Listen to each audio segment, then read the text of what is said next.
Welcome back to the channel. We often think of our homes as our sanctuaries and public places as safe havens. We assume that because the doors are locked or because the lights are on, we are safe. But the truth is, predators are everywhere. They watch from the shadows of a parking lot. They hide in the forgotten corners of a warehouse. And sometimes they're standing right outside your bedroom window, waiting for you to fall asleep. Tonight, we are diving into four true terrifying encounters. From a home invasion in the humid suburbs of Florida to the dark, silent aisles of a 24-hour supercenter. These stories prove one thing. Sometimes the scariest things aren't ghosts or monsters. They are real people. So, double-check your locks, close your curtains, and listen close. I was 16 years old when this happened. It was the summer of 2015, back when I lived just outside of Tampa, Florida. If you know anything about Florida in July, you know the air gets so heavy with humidity, it feels like you are breathing in soup. My parents had decided to take a week-long trip down to the Keys, leaving me home alone for the very first time. We lived in one of those cookie-cutter suburban neighborhoods where every driveway looked exactly the same. Stucco walls, manicured lawns, and palm trees that didn't provide any shade. Before they left, my dad made the classic joke about me, quote, holding down the fort, and my mom gave me the strict lecture.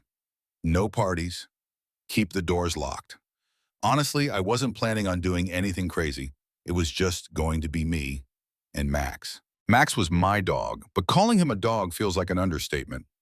He was a 90-pound golden retriever, built like a tank, but with the soul of a teddy bear. He was my best friend.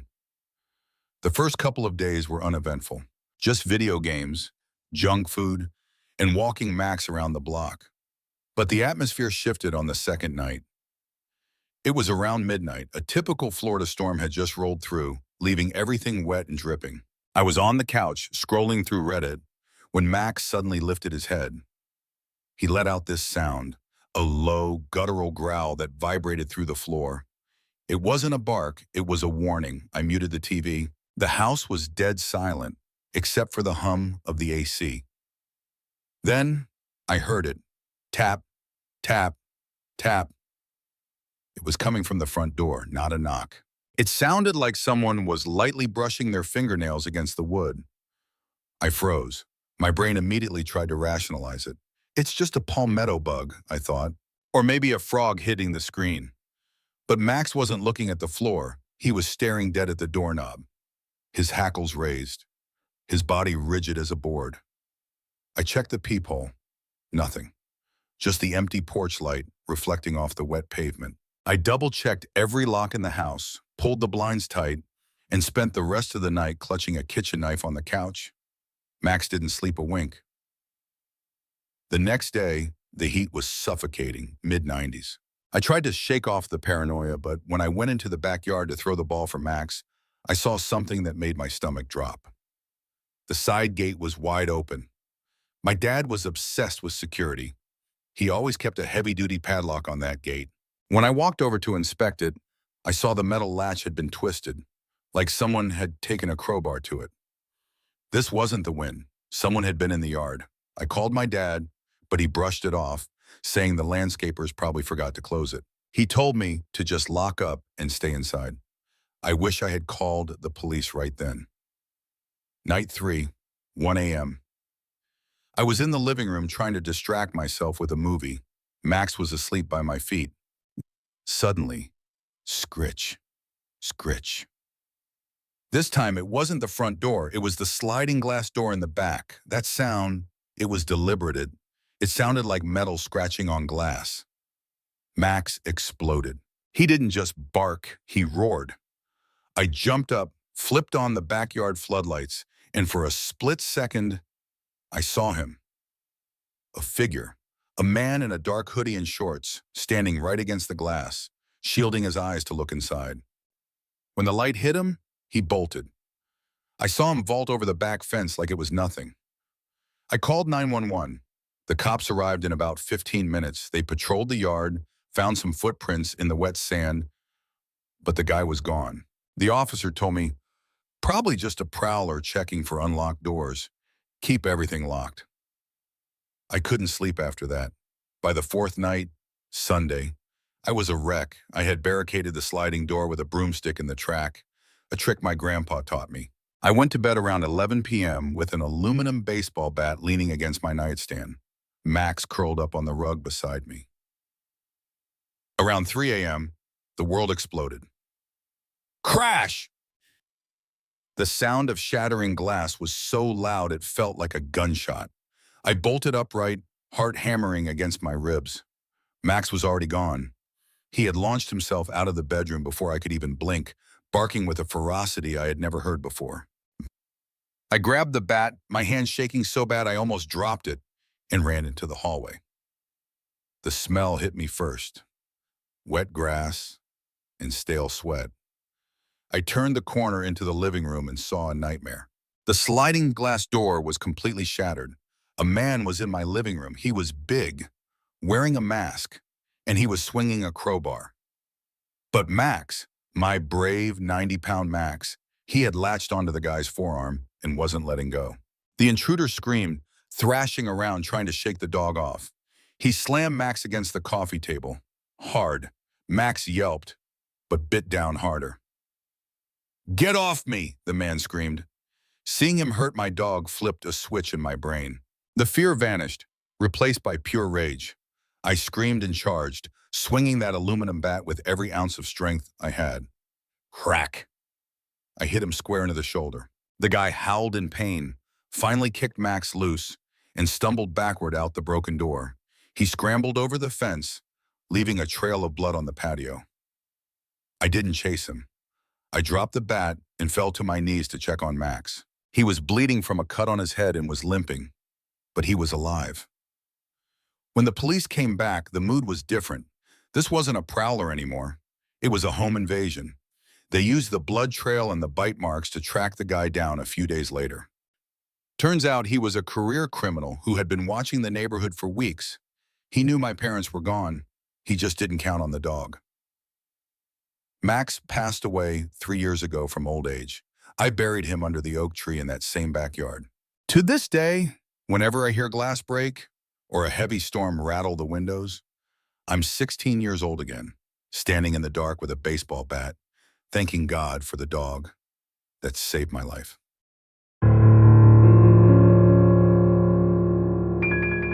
I worked at a Walmart supercenter for about a year back in my early 20s. It wasn't a glamorous job. I spent most of my time pushing carts in the scorching heat or stocking shelves in the grocery section. Every workplace has that one employee who does absolutely nothing. And for us, that was Austin. Austin was a master of disappearing. He would clock in, grab a scanner, and then vanish into the back room. For those who haven't worked retail, the Walmart back room is massive.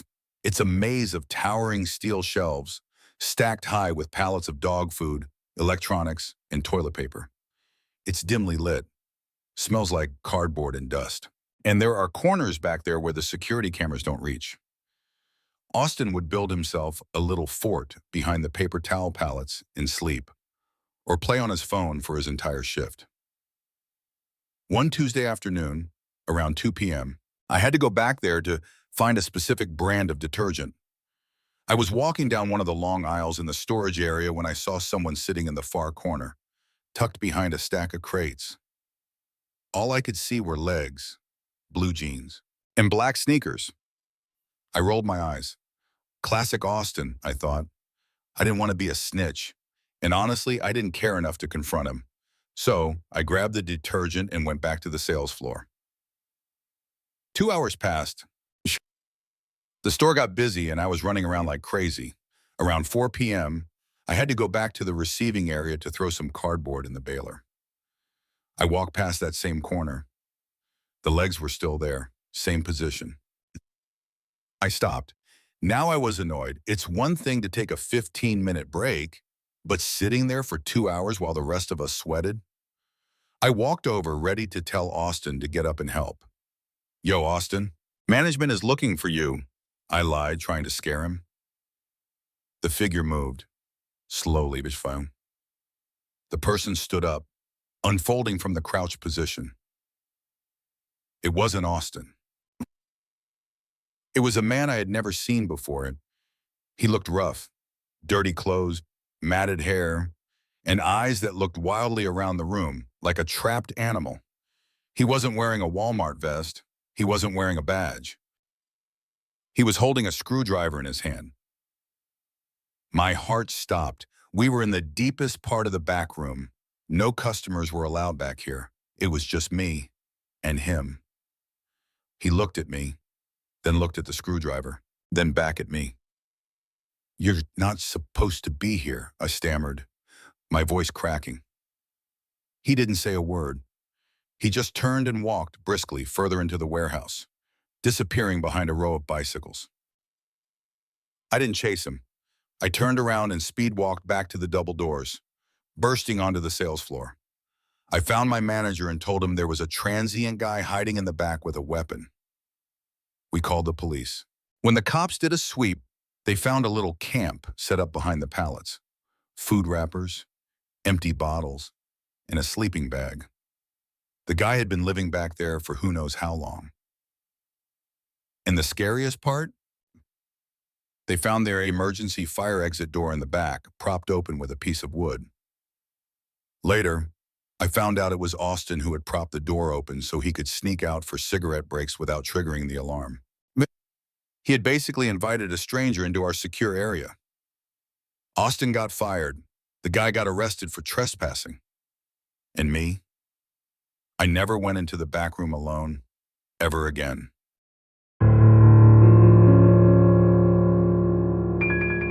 This story takes place about 10 years ago, back when most Walmarts in the US were still open 24 hours a day.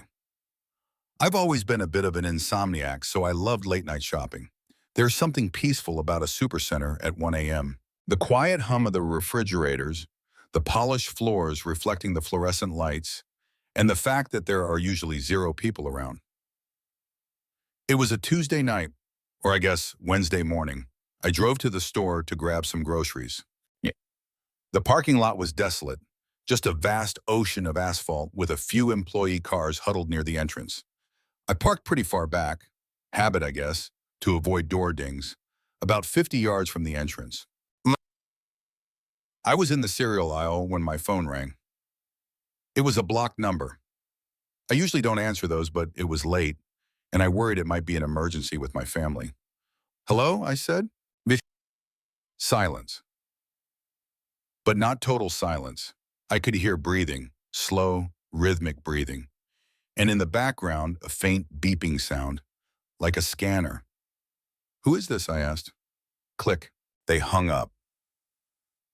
I frowned, shoved the phone in my pocket, and kept shopping. 5 minutes later, it rang again. Same blocked number. I picked up, angry this time. "Stop calling me."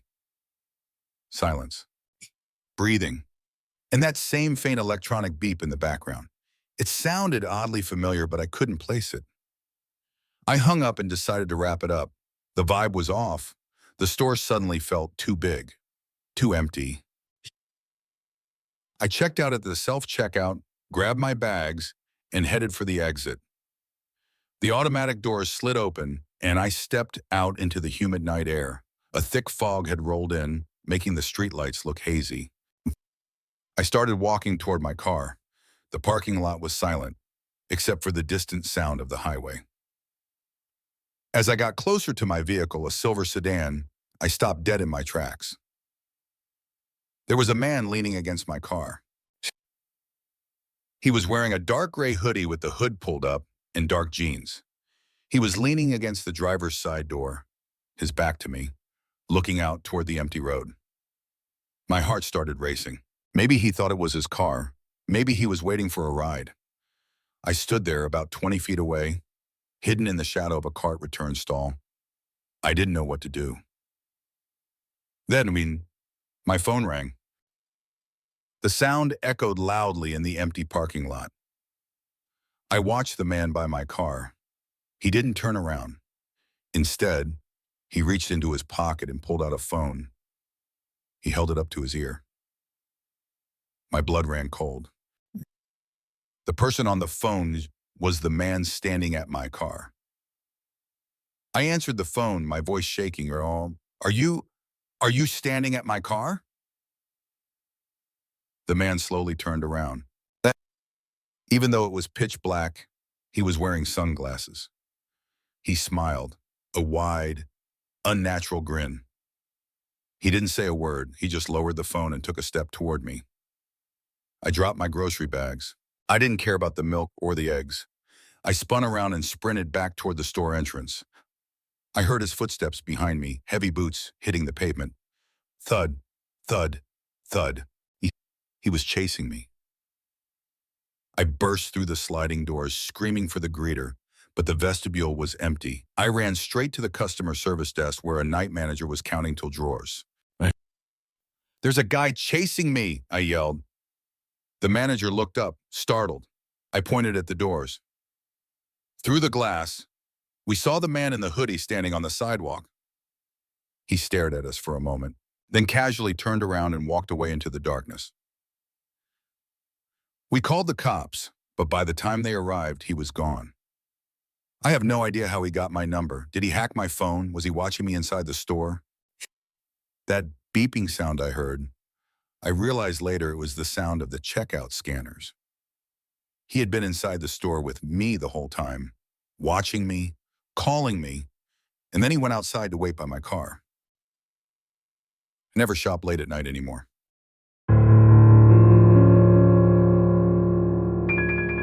I need to share this as a warning, especially to young women working in customer service.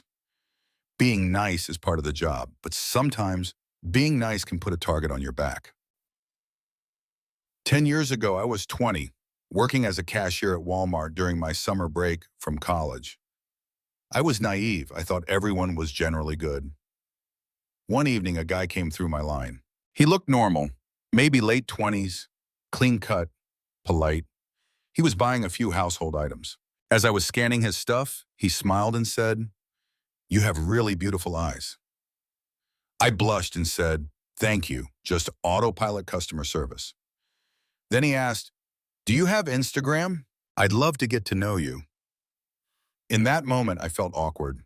There was a line of people behind him, and I didn't want to be rude. So, stupidly, I wrote my handle on his receipt. I thought, what's the harm? It's just social media. That was the biggest mistake of my life. Before he even left the store, my phone buzzed. He followed me. Then came the DM. "Hey, beautiful, thanks for the info." I didn't reply. But by the next morning, I had 15 messages. "Good morning. Why aren't you answering? I saw you posted a story. You look shady.